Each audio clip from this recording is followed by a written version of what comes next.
Hello, everyone. Welcome to the Charles Cook podcast.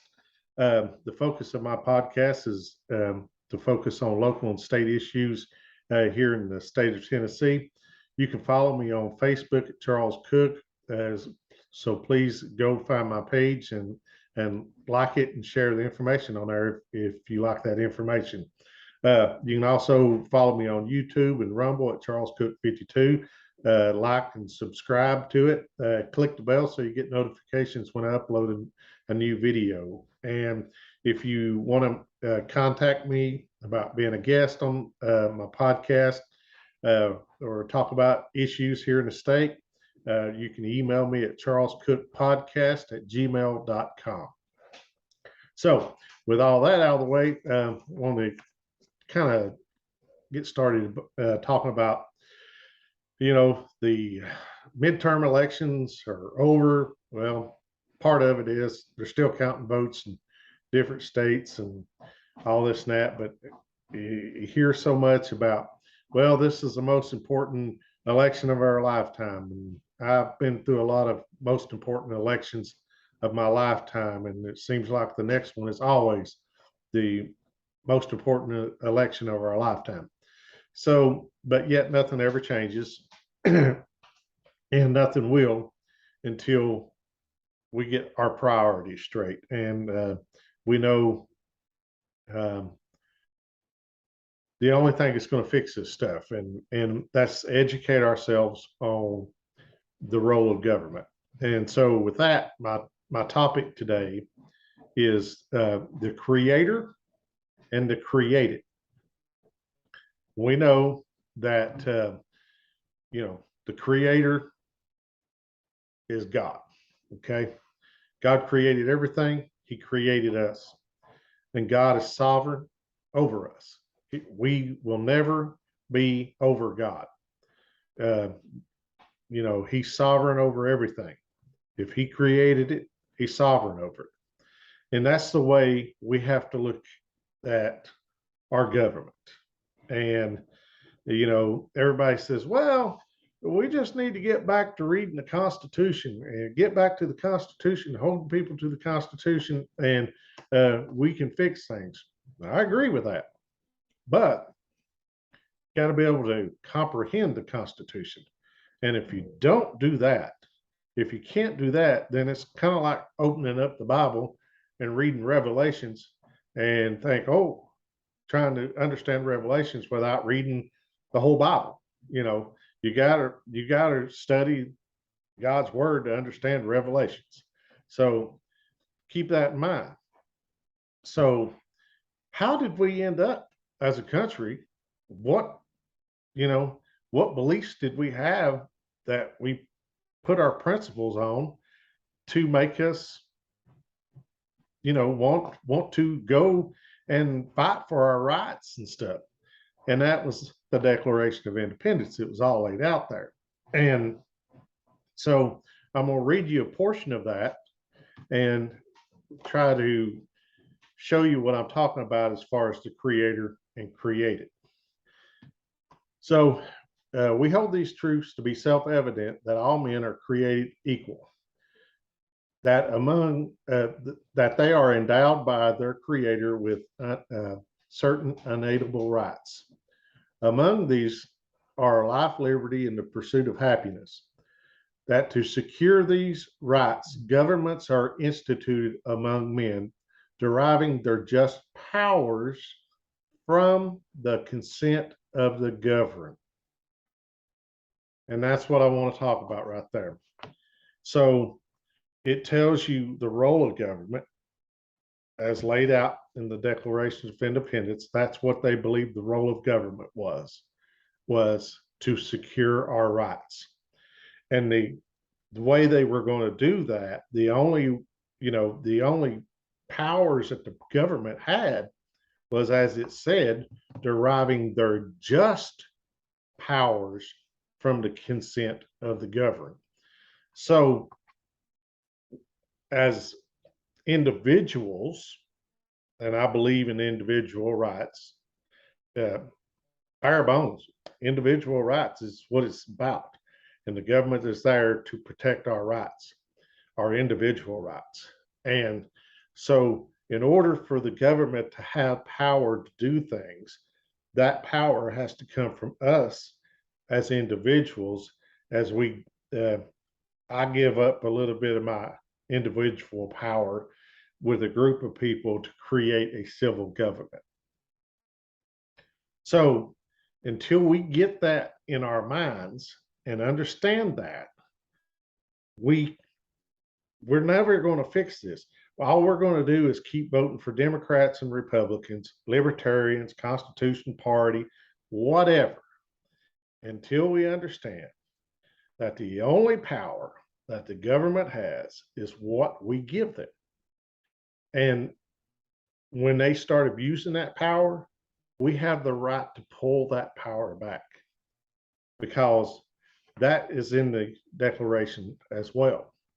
It says that you have the right, you have a duty to alter or abolish your government if they come destructive. Right there. This right here, the Declaration of Independence, is what we based our whole revolution, our whole independence on. And you got to understand that before you can understand the Constitution. That's the reason why the Constitution was written, to make a better framed government, to secure our rights and to limit the federal government. And it's all laid out in the Constitution. But to understand that, you need to understand the Declaration of Independence, study it, go back and use a dictionary from that time period to study what things mean, because words matter. And I have a presentation that I do on that. It's called Words Matter.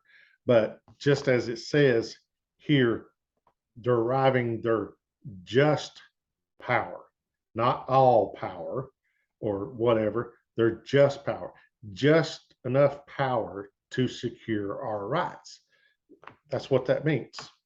So, so if we created the government, we, the people, right here, right there, if we, the people, created the government, we are the creator.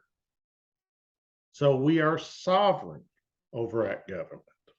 That means when things get out of hand, we can pull those things back because we have the power.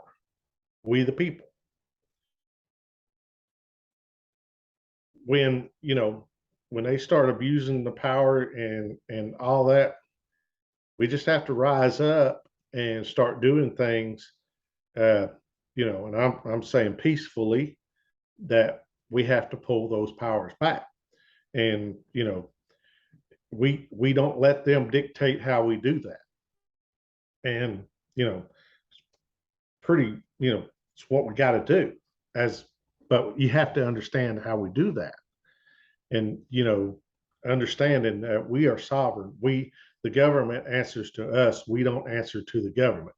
That's the way our whole foundation was set up. So to kind of give you a little bit more of an example of what I'm talking about, let's say I've got some issues going on, and I'm going to be out of the country. Let's just say that. Or I'm going to have a medical procedure where I'm going to be in a medical induced coma for a month. And I sign over a power of attorney to someone. And I give them that power of attorney to take care of issues that may come up or whatever, why I can't make those decisions. And so I give them that power to do that for me. Well, that's kind of the same thing we do as citizens, is when we create a civil government, even at the local and state level and so on, is we give up a little bit of power for them to handle things for us, because like laws, justice, stuff like that. So in the power of attorney, they have that power until I decide to pull it back. Once I say, okay, this is done, I have my power back. Same thing. Just gonna have to look at it that way. Okay, we gave the government power and they've taken way too much. It's time for us to pull it back. Or let's look at it like this. Let's think about when Ronald Reagan got shot and he had to have surgery. You know, he was shot in the chest, had to go in and have surgery. He gave the power of the presidents, transferred temporary power of the presidency over to George Herbert Walker Bush. And George Herbert Walker Bush had the power of the president until Ronald Reagan recovered enough to be coherent and be able to do his duty. Once he did, he pulled that power back. Same thing. We are the creator, we the people created government here in this country. And that's the way it's set up.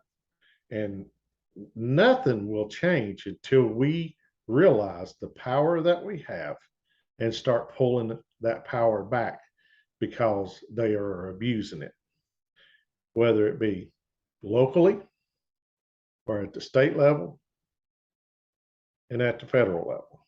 You know, states have those rights, has the power to pull that power back from the federal government that they're abusing. The problem is we are being sold out and bought by our tax dollars or the money that we print from the Federal Reserve or money borrowed from China is, you know, they're bribing the states with that money. And as soon as the state says, no, we're not going to do anything, they say they're going to cut the money off. So the state says, oh, yes, sir, thank you. Please forgive us. And that's what happens. So the states have got to step up to the feds and say, look, you're going to have to stop this. We're going to pull this power back. You don't have the authority to do this. And if the states don't, then it's up to the people to step up and say, hey, we're not going to do this. We elected the state government to take care of us. They're not doing their job. We're going to make a change there. And a lot of states are starting to do that. People are starting to slowly wake up. Thank God for that. But just remember that concept, the creator and the created. The creator is always sovereign to the created. You know, God is sovereign and we the people are sovereign. And that's the way we got to look at things and start looking at it and start looking to pull our power back from government that's abusing their authority, the power that we really never gave them. But you know, they're going to abuse it, and then when they get caught with their hand in the jar, they'll say sorry and they'll do something else. So please keep that in mind and think about that, and you know, share that information with people. It's up to us to inform people. You know, back in the 1770s, when a lot of things were going on with the British government and people were getting sick of it, we had great people who wanted to inform the public of what the king was doing was wrong. Great people like Samuel Adams, Patrick Henry, you know, Thomas Paine. Great people who put their life on the line to inform the people and make those issues. And we need people to step up today willing to do that because they want to silence us and make us look bad and let us crawl in a hole, make us crawl in a hole and talk about us and get us to shut up. And, you know, forget it. I'll face judgment when I face the Lord, and that's the only one I care about. What of how they're going to judge me. And when I get there, I hope I hear, good job, my good and faithful servant. Come on in. And so with that, I thank you. Please like and share. As I said, On Facebook, it's Charles Cook. You can find my page there. And on YouTube and Rumble, Charles Cook 52. Thank you and have a great day. Bye bye.